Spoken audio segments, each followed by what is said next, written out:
Գյորջյան Կասկադ 60 ամիս փուլային վճարում բազմաթիվ առավելություններ։ Բարև ձեզ, այսօր Փաստ ինֆոյի հյուրը դեմոկրատական այլընտրանք կուսակցության նախագահ Սուրեն Սուրենյանցն է։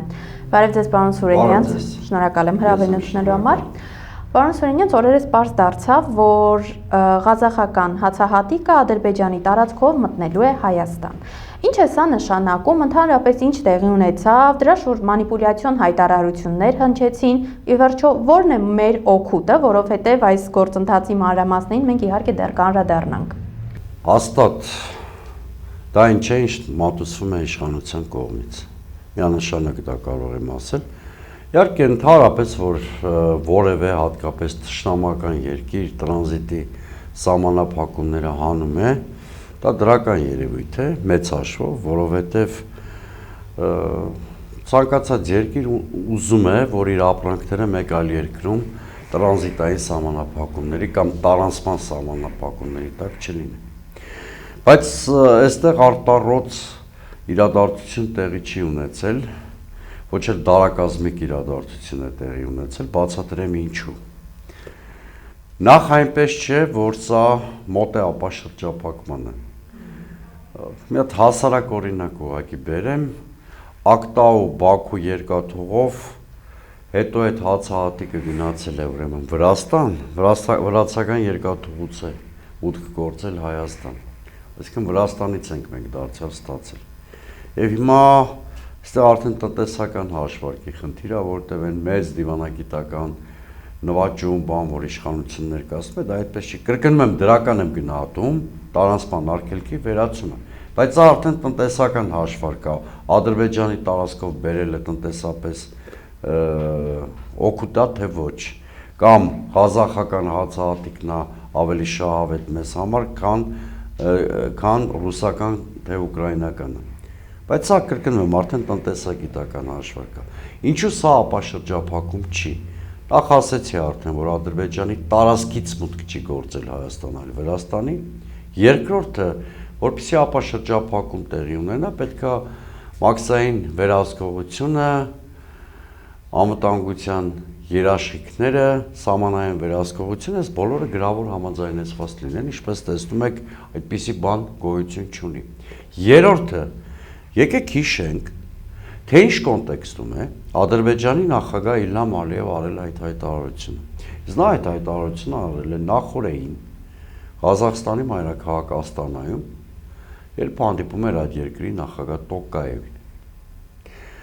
Երբ Ալիևը խոսել է Զանգեզուրի Միջանցքի մասին, հենց այդ տերմինով, իդեպ Զանգեզուրի Միջանց տերմինով, եւ ասել է, որ դրա շինարարությունը կավարտվի կամ այն կգործադրվի 2028-ի վերջին, այդ կոնտեքստում, որպես դրական ձեռքբերում կամ որպես բարի կամքի դրսևորում, խոսել է նաեւ Հայաստանի բեռների համար տարանցման սահմանափակումների վերահսկման մասին։ Ինձ մոտ տպավորություն է, որ Ադրբեջանը ուղղակի տակտիկական քայլ է անում միջազգային բարենպաստ ֆոն իր նկատմամբ ստեղծելու համար, նաև որոշակի նախընտրական պաս է Ալիևը փոխանցում Նիկոլ Փաշինյանին, ինչը ակնհայտ է, հակառակ դեպքում էս ոչ այնքան շրջադարձային իրադարձությունը, այսպիսի դիֆերանտներով ԿՊ-ն եւ նրա ներկայացուցիչները չէին օգտագործի։ Ես մտավախություն էլ ունեմ, որ գուցե այս աննշան զիջումը Ադրբեջանը հետո հրամցնի որպես մի կարևոր քայլ դրա դիմաց Միջանցք ստանալու ակնկալիքով։ Հասկանում եք, ինձ մոտ այդպիսի տպավորություն է, ծիծաղելի են թվում իշխանության դիֆերանտները։ Կրկնում եմ, տեղի է ունեցել մի բան, որը ապաշրջափակումից շատ հեռու է, դրական լինելով հանդերձ, պետք է հիմա դիտարկվի, օրինակ ղազախական հացահատիկը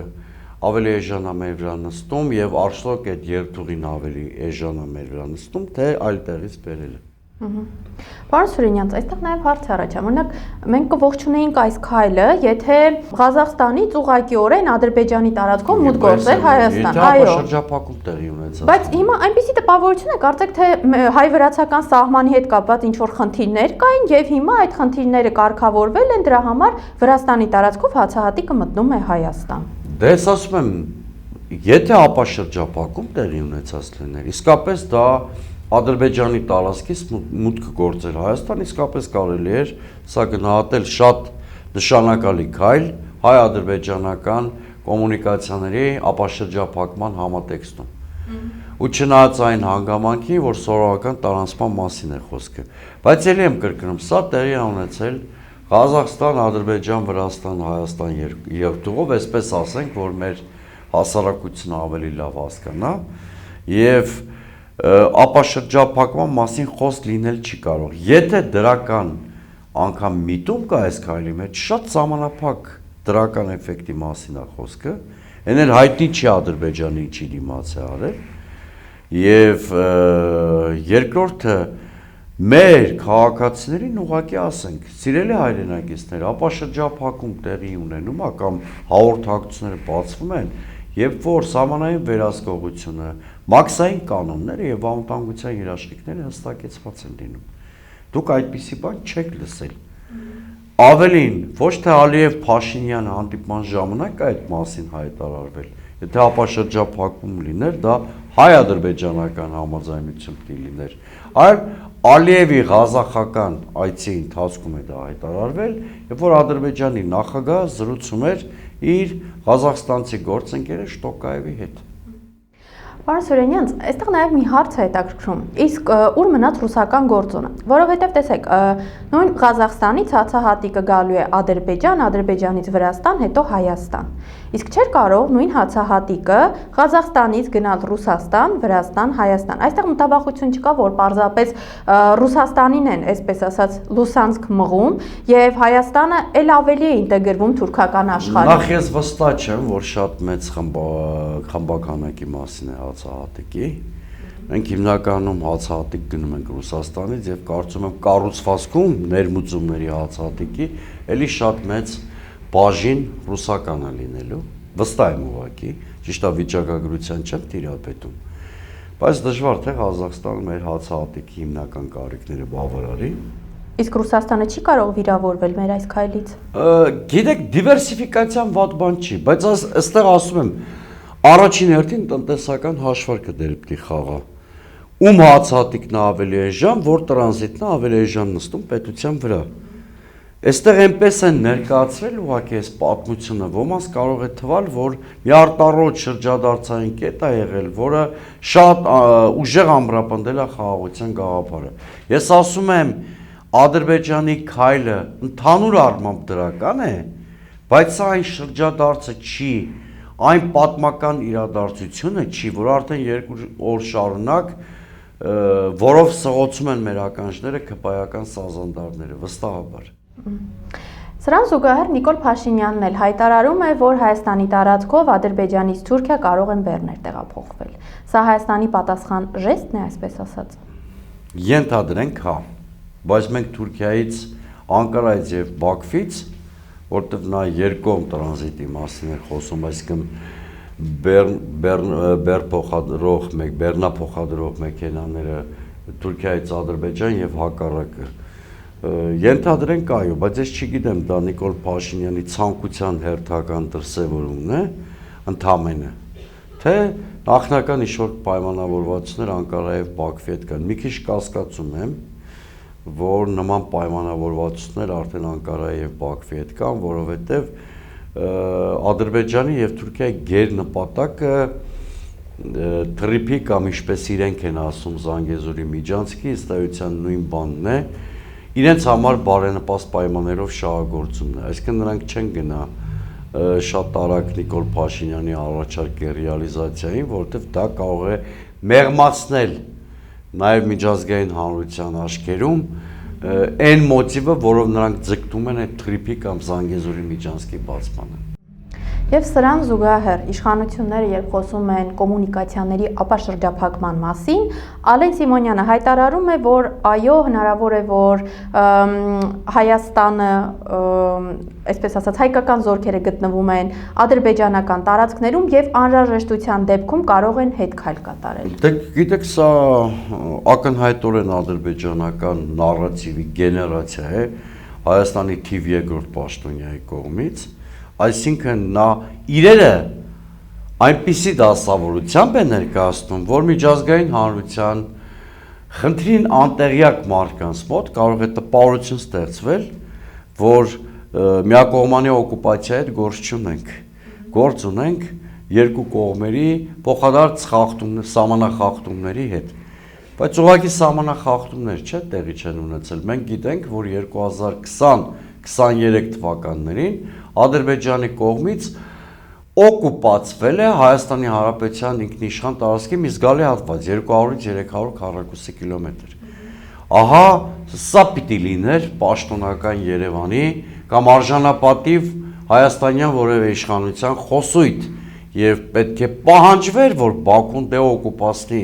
Հայաստանի տարածքները, ոչ թե հավասարության նշան դրվեր, որ հետո մենք էլի ինչ-որ բաներ զիջենք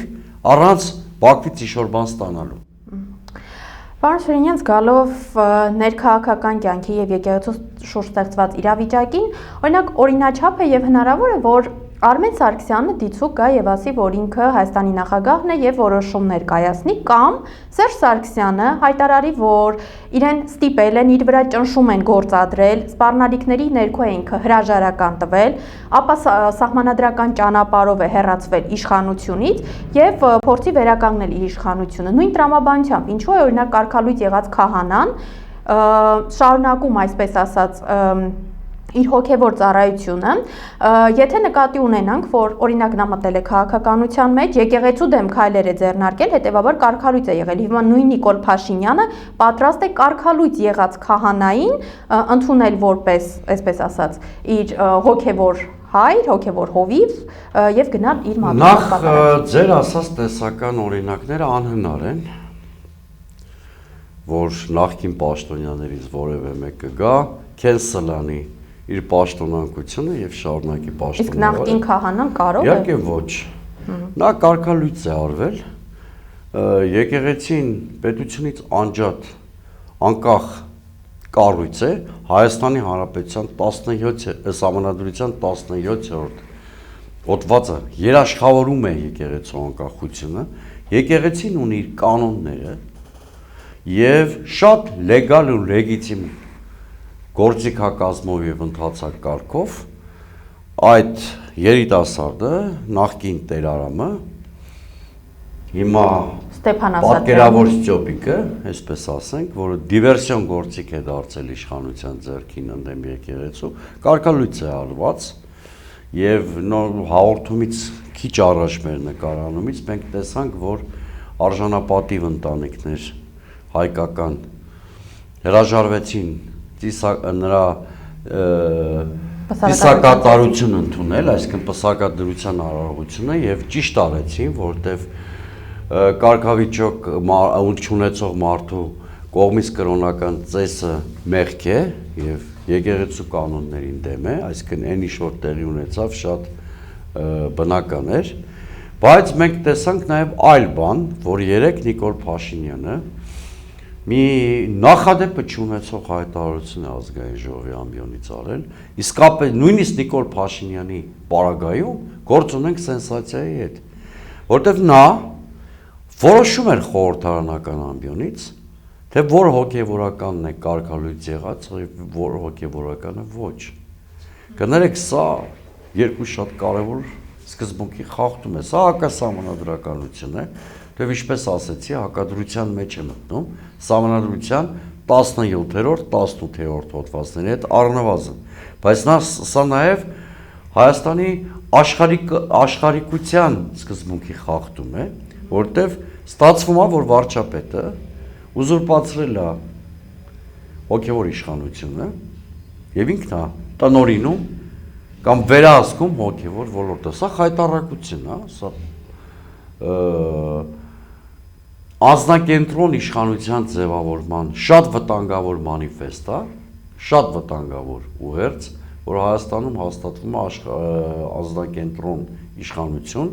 եւ մեկ անձի կամքին են ենթակա ոչ միայն բոլոր պետական ինստիտուտները, այլ նաեւ փորձում են իր ոչ իրավաչափ գործողությունները, հակասահմանադրական գործողությունները տարածել նաև հոգևոր ոլորտի վրա։ Սա կարծում եմ նույնիսկ այս վտանգավոր միտումը շարունակություն ունենալու, փորձելու են նա այդ նույն այլևս հոգևոր կարգավիճակ չունեցող անձի հաղորդությունը ստանալ կիրակի օրը, որը արդեն կրկնում եմ, չգիտեմ, հակասահմանադրականություն է, հակասոցիալական վարքագիծ է, հակապետական, հակասահմանադրական, հակաեկեղեցական, ինչ ուզում եք, վարքագիծ է եւ զուգահեռ եկեղեցու ստեղծելու կամ աղանդի ստեղծում խրախուսելու ակնհայտ գործողություն է, որը միտված է եկեղեցու հեղինակազրկմանը։ Սա վաղ թե ուշ Նիկոլ Փաշինյանի այս գործողությունը եւ արարքները քրեա իրավական գնահատական են ստանալու։ Դա սա միայն բարոյական կամ հոգևոր խնդիր չի։ Իրավունքի խնդիր է, առաջին հերթին, հետո է նոր ինքնության խնդիր է, կամ իրավունքի եւ ինքնության խնդիր է։ Բայց նույն Նիկոլ Փաշինյանը նաեւ հող է պատրաստում վեհապարին ձերբակալելու համար։ Իհարկե, անցած 6 օր առաջ մի խոսքով քրեական վարույթ է հարուցվել, ընդ որում ձեր պորտալի խմբագիրը շատ ճիշտ էր նկատել, որ Սոնա Տրուզյանը, որ իշխանությունը մանիպուլացնում է, որ սա գործ չէ կաթողիկոսի դեմ, այլ փաստի առիթով գործ է, այդ հատուկ տգետների համար, ինչպես Տիկին Տրուզյանն էր նշել, ես էլ եմ ուզում իրազեկեմ, որ ընդհանրապես որպես կանոն հենց փաստի առիթով է քրեական գործ հարուցվում սկզբում, հետո նոր քննության շրջանակներում 7 թե 10 օրվա ընթացքում հիմա ընթացակարգ հանգիր չեմ հիշում, հարուցված քրեական գործի շրջանակներում հանրային քրեական հետապնդում է հարուցվում կոնկրետ անձի շուրջ։ Այն հոդվածով է քրեական գործը հարուցվել, որ գրեթե անխուսափելի քրեական գործի թիրախավորվող սուբյեկտը դառնալու է վեհապար, ինչ հեքիաթներ են պատմում։ Ինձ թվում է, դժբախտաբար մի տխուր սցենար ասեմ, այդ Հովաննավանքում տեղի ունեցող եկեք պատարակ չկոչեմ, որտեղ կրկնում եմ, մի պատահականություն եկեղեցուց արտաքսված դուրս դրված մի անձնավորություն է իրականացնելու, դա պատարակ չի, դա Նիկոլ Փաշինյանի խոստացած հոգևոր ժողովն էր, հակաեկեղեցական մի դիվերսիոն ակտ, իմ տագնապալից կանխատեսումն այն է, որ միջև այդ հոգևոր ժողովը կամ անմիջապես դրանից հետո մենք ականատես կլինենք վեհապարին առաջադրված մեղադրանքի, որը հայոց պատմության ամենախայտառակ եւ նվաստացուցիչ էջերից մեկը կլինի։ Պարոն Սուրենյան, իսկ ինչ է անում ընդդիմությունը կամ քրիստոնյա հայ ժողովուրդը։ Տեսեք, այդ քստամնելի քայլին իշխանության կարող են հակադրվել մեծ իմաստով, որպես դիմադրության օջախներ, կամ մայրաթոռը, կամ ընդդիմությունը, կամ երկուսը միասին։ Անշուշտ ինչ-որ դիմադրություն լինելու է, ես հակված չեմ կարծելու, որ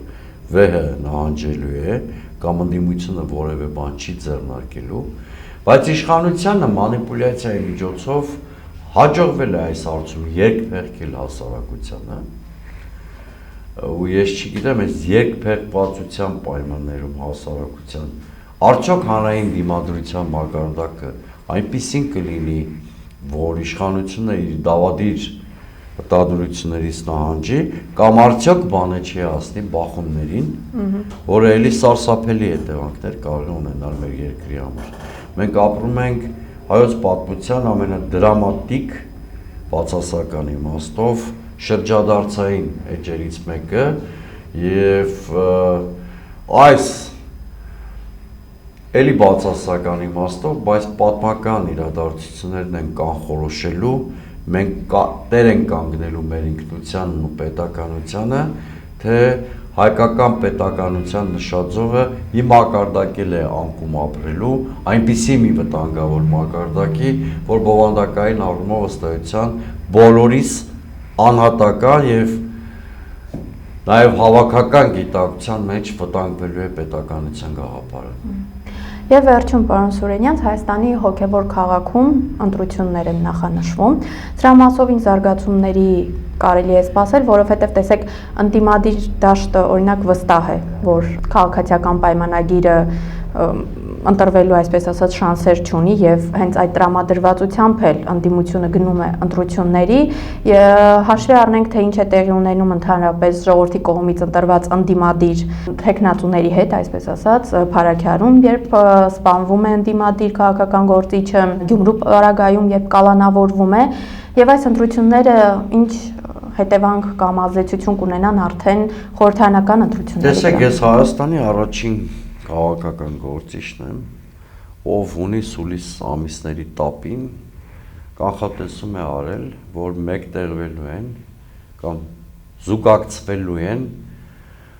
Նիկոլ Փաշինյանի հակաեկեղեցական կամպանիայի ավարտական փուլն ու վարշապատի ընտրությունները։ Սա զուտ եղել է մի շարք փաստերի համադրմամբ եղել է իմ կանխատեսումը, ցավոք սրտի իրականություն է դառնում, որտեղ Նիկոլ Փաշինյանը մի կրակոցով փորձում է երկու նապաստակ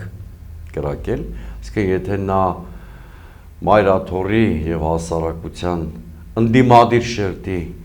տրամադրություններն ու դիմադրությունը կարողանա կոտրել, վարշապատի ընտրությունների տեխնիկայի հարց կդառնա։ Ուրեմն եթե այդ ընտրությունները չկեղծվեն, ակնհայտորեն քաղաքացիական պայմանագիրը ոչ միայն այդ համայնքում, այլ որևէ այլ համայնքում եւ ամբողջ հանրապետությունում չի կարող ստանալ 50% գումարած մեկ ձայն, չի կարող հաղթել ընտրությունները, մանավանդ որ ընդդիմության կոնսոլիդացիայի հավանականությունը շատ մեծ է, այսինքն ավականի անցնող այլ ուժերի կոնսոլիդացիայի։ Բայց դա խոսում ենք այն պարագայում, երբ տեղի ունենան օրինական ընտրություններ եւ ԿՊ-ն հաշտվի պարտության հետ։ Բայց մենք արդեն դեռ չմեկնարկած վարշապատ համայնքի ընտրությունները տեսնում ենք, թե ինչ խայտառակ խախտումներ են տեղի ունենում։ Բարեգործական միջոցառում, որը մատրակաշարքի բացահայտ դրսևորում էր, տեղի ունեցավ 3 չառաջի օրը, 3 արդեն քարոզարշավի առաջի օրը։ Մենք տեսանք, որ Արգիշտի Մեխակյանի ԿՊ տեխնացուի քարոզարշավ իրականացվում է բացառապես համայնքային ռեսուրսներով եւ միջոցներով։ Սրանք գրիորեն հետապնդելի արարքներ են, իդեպ եթե քիչ թե շատ դեմոկրատիկ երկրում ապրենք, արդեն ԿՊ-ն հանված պիտի լիներ ընտրական մարաթոնից վարշապատում։ Բայց մենք դեմոկրատական երկրում չենք եւ ինչպես կարող է մի երկիր դեմոկրատական համարվել, հələ քաղաքականավորների մասը խնդիրը մի կողմ եմ դնում։ Երբ այս տարի ընդամենը 2 համայնքապետ ընտրություն է եղել, ընդամենը 2, երկուսում էլ հաղթել են ընդդիմության ներկայացուցիչները, բայց երկուսի հաղթանակն էլ նրանց համար դարձել է դատավճիռ։ Մեկը հայտնվել է գերեզմանում, մյուսը ճաղերի հետևում։ Սա Նիկոլ Փաշինյանի ցինիկ մարտահրավերն է հասարակությանը, որ ձեր ընտրությունը գրոշի արժեք չունի, կամ որ նույնն է իշխանության գրեթե բացահայտ մեսիջն է առայն, որ ինքը պատրաստ է նույնիսկ տոտալ կեղծիքների գնալ իր համար ցանկալի արդյունք ստանալու համար։ Հիմա դարձյալ ինչպես Փաշինյան եկեղեցի հակադրության ծիրուն նշեցի, այստեղ էլ կամ ընտրական գործընթացի ընթացքում ընդդիմությունը պետք է հասարակության սուբյեկտությունը մեծացնի եւ այդ ուժեղ սուբյեկտությամբ կանխի ընտրությունների կեղծման գրեթե կանխատեսելի սցենարը եւ այդ դեպքում ընդդիմությունը կհաղթանակի կամ ցավոք սրտի ավտորիտարիզմի հերթական նվաճման արձանագիրները կլինենք մենք բոլորս ձեր հետ միասին։ Շատ լավ, շնորհակալ եմ հարցազրույցի համար։ Այսօր իմ հյուրը Դեմոկրատական այլընտրանք կուսակցության նախագահ Սուրեն Սուրենյանցն էր։ Փաստինֆոյի հաղորդումներին արագ հասանելիություն ունենալու համար կարող եք բաժանորդագրվել YouTube-յան մեր ալիքին։ Համախմբվենք եւ փրկենք հայրենիքը ներքին ու արտաքին թշնամուց։ Մինչ նոր հանդիպում։